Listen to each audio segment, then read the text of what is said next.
Les impératifs carcinologiques de la chirurgie bucco-pharyngée imposent le sacrifice d'organes de l'articulation et de la déglutition et provoquent des atteintes fonctionnelles majeures. Les difficultés à déglutir seront analysées en étudiant chaque étape des phases buccales et pharyngées de la déglutition. La prise en charge nécessite de bien comprendre les dysfonctionnements afin d'y apporter des solutions rééducatives et palliatives adaptées.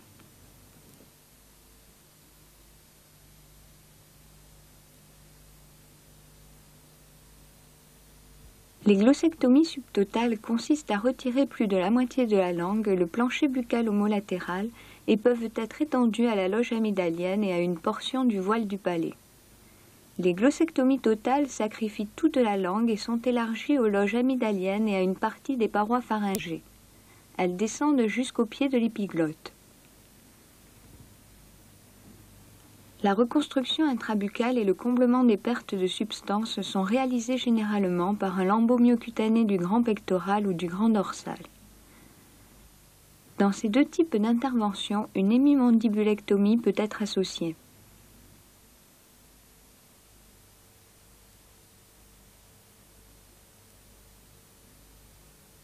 Le sacrifice de la branche du nerf facial qui innerve la partie inférieure de l'orbiculaire des lèvres n'empêche pas la fermeture de la bouche, ni la rétention des aliments, même liquides, comme c'est le cas dans les paralysies faciales complètes.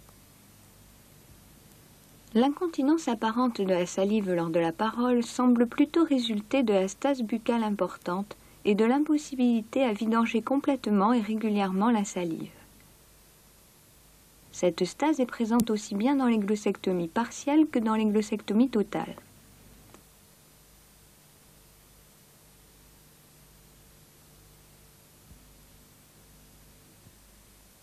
Pour le sujet sain, la formation du bol commence par la mastication. Elle nécessite l'intégrité dentaire et l'intégrité musculaire du couple buccinateur-langue. Cette dernière joue un rôle considérable car elle dirige le contenu buccal sous les molaires. Le buccinateur assure la continence jugale et empêche l'accumulation des aliments dans les sillons gingivaux-jugaux.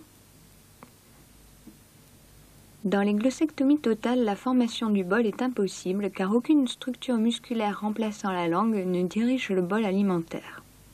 Il en est de même dans les exérèses latérales de la langue, malgré la présence des dents et du buccinateur du côté sain, car la mobilité du moignon de langue est insuffisante.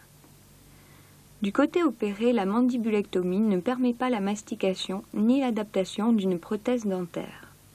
Sans mastication, l'alimentation solide est impossible.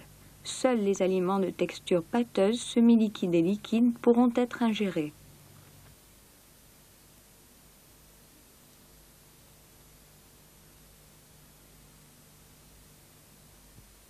Dans les glossectomies subtotales, si la mobilité et le volume de la langue sont suffisants, celle-ci peut s'élever et se plaquer contre le palais. La propulsion de l'aliment vers le pharynx et la vidange buccale sont alors réalisées. Les difficultés apparaissent quand il n'y a pas de péristaltisme lingual d'avant en arrière ou quand la perte de substance est trop importante et atteint un seuil critique. La glossectomie subtotale se comporte alors comme une glossectomie totale. Toute propulsion est impossible. Les aliments pâteux ont un glissé insuffisant pour descendre dans la gorge avec l'aide de la pesanteur. La déglutition des liquides sera la seule adaptée.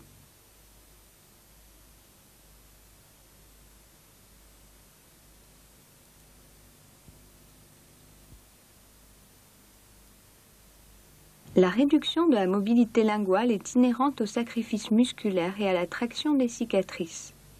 Les mouvements latéraux de langue ne sont possibles que vers le côté lésé. L'élévation et le recul de la partie postérieure de la langue sont rendus impossibles par l'exérèse du styloglosse, du glossostaphylin et par la cicatrice du plancher buccal.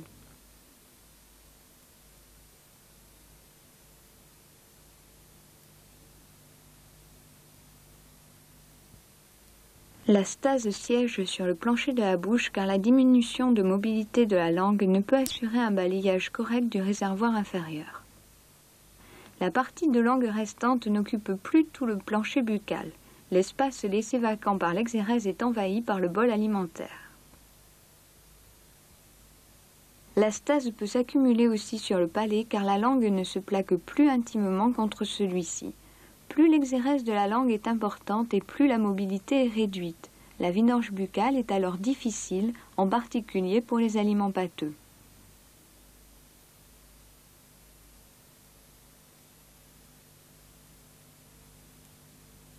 La déglutition des liquides pose des problèmes différents pour les glossectomies totales et subtotales. Dans une déglutition normale, le liquide ne coule pas directement dans le pharynx.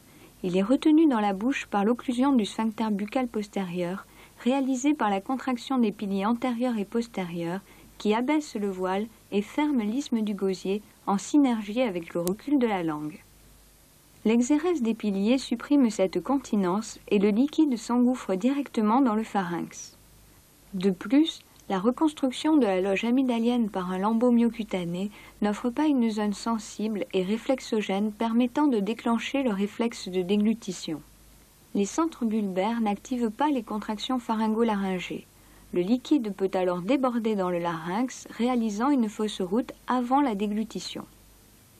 Pour déglutir les liquides avec le maximum de sécurité, le patient doit légèrement incliner et tourner la tête du côté sain pour créer un réservoir latéral et déglutir dans cette position afin de faire passer le liquide sur les piliers sensibles et ainsi activer le réflexe de déglutition. Dans les glossectomies totales, la continence buccale postérieure est impossible par absence de langue. Le lambeau de reconstruction du plancher de la bouche assure un plan de glissement pour les liquides, mais son insensibilité pose des problèmes d'activation du réflexe de déglutition. La propulsion du bol alimentaire est réalisée par un mouvement synergique très complexe de la langue, du pharynx et du voile. L'exérèse de la région amygdalienne supprime les muscles élévateurs et rétracteurs de la base de langue, styloglosse, palatoglosse et pharyngoglosse. Le seul mouvement possible mais limité sera le recul de la base de langue, tiré par la contraction des muscles constricteurs du pharynx. Le bol alimentaire, poussé en arrière par l'élévation de la partie antérieure de la langue, stagne au niveau de l'isthme du gosier et le recul de langue, en l'absence d'élévation, au lieu de faciliter la progression vers le pharynx, devient un obstacle. Cela provoque une stase oropharyngée, un reflux nasal quand l'insuffisance vélaire est importante et des déglutitions répétées et inefficaces. Tout cela présente un risque d'aspiration au moment de la reprise inspiratoire. La contraction du côté sain réussit à compenser l'insuffisance fonctionnelle engendrée par l'exérèse si la perte de substance linguale n'est pas trop importante et si le lambeau de reconstruction bucco-pharyngée permet une certaine mobilité au reste de langue, à l'osioïde et au larynx.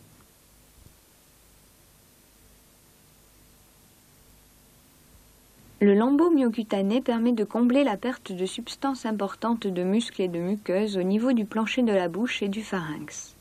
Mais ce lambeau cutané ne sera jamais aussi souple et mobile que la muqueuse qui remplace et ne sera jamais sensible ni réflexogène. Il ne pourra donc pas déclencher le réflexe de déglutition. Les parties profondes du lambeau ne sont pas contractiles et ne remplacent donc pas la fonction des muscles détruits. Pour déglutir le plus efficacement possible, il faut faire emprunter au bol alimentaire le circuit fonctionnel des muscles et muqueuses du côté sain. Si l'exérèse ne laisse pas de muqueuse sensible déclenchant le réflexe de déglutition, comme c'est le cas dans les glossectomies totales, la déglutition des liquides présente alors un danger car ceux-ci s'écoulent directement dans le larynx qui n'est pas en position de protection.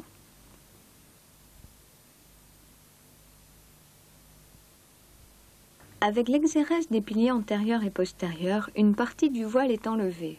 Les reflux vers les fosses nasales se produisent plutôt avec les liquides et quand la propulsion linguale piège le bol avant qu'il ne soit passé dans le pharynx. Ce reflux disparaît si l'on incline la tête du côté sain et si l'on réduit le volume de la gorgée.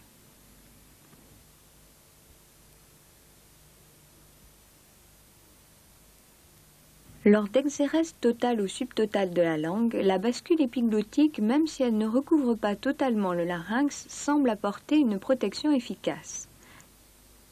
Elle est réalisée par le mouvement vers le haut et vers l'avant de l'osioïde, entraînant dans sa course le larynx. La perte de ce mouvement semble retentir sur l'efficacité de la propulsion du bol dans le pharynx, mais surtout sur la fréquence plus importante des fausses routes. Même si les muscles du côté sain continuent de réaliser ce mouvement, la rupture de la symétrie fonctionnelle entraîne le larynx dans un mouvement de bascule latérale qui perturbe ses mécanismes de protection. Dans un tableau de délabrement fonctionnel aussi important, la rééducation doit répondre à deux objectifs.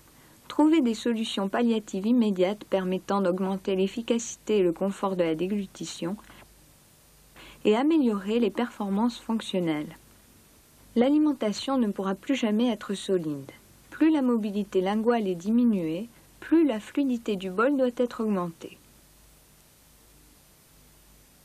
Cependant, pour les glossectomies totales, il vaut mieux limiter la fluidité en épaississant l'eau pour ralentir sa progression et laisser ainsi le temps au réflexe de déglutition de se déclencher. La propulsion du bol sera améliorée si le patient augmente le volume de ses bouchées.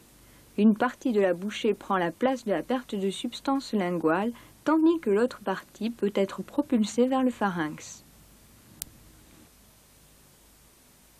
La rééducation ne pourra jamais refaire fonctionner des muscles qui n'existent plus.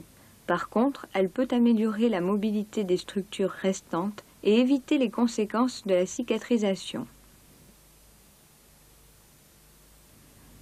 La mobilité du moignon de langue peut être obtenue par le massage intrabuccal des zones cicatricielles qui évite la fibrose des différents plans de reconstruction et la constitution de brides rétractiles. La recherche de la mobilité active de la langue nécessite un travail de tonification par des exercices musculaires contre résistance d'un doigt ou d'un abaisse-langue. La coordination et la rapidité de mouvement du moignon de langue seront réalisées par des exercices instrumentaux, faire tourner une bille autour de la langue, et par des exercices orthophoniques.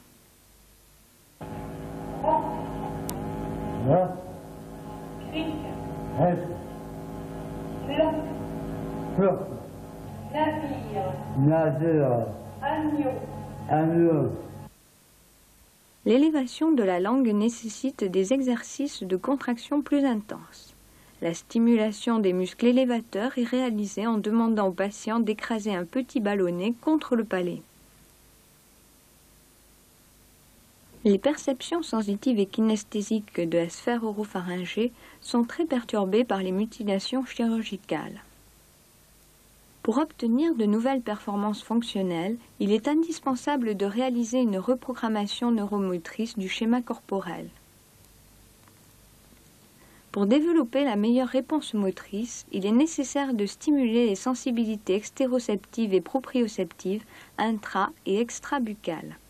Les vibrations mécaniques de 60 à 100 Hz sont les stimulants particulièrement adaptés à la sensibilité kinesthésique. Leurs applications permettent de lever plus rapidement les sidérations musculaires post-opératoires.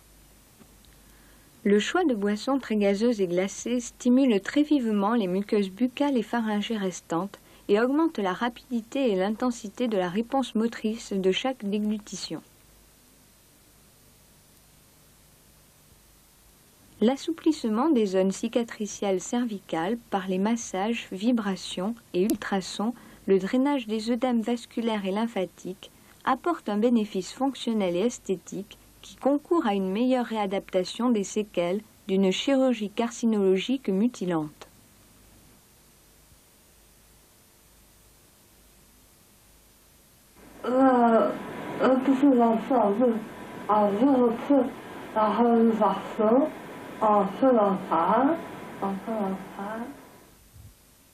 Les glossectomies totales et subtotales posent de graves problèmes fonctionnels de nutrition et d'expression.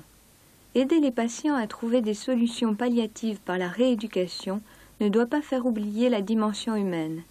La thérapeutique chirurgicale est une grande blessure narcissique que le patient n'exprime pas toujours. La prise en charge attentive du rééducateur permettra la lente reconstruction du schéma corporel indispensable au travail de deuil.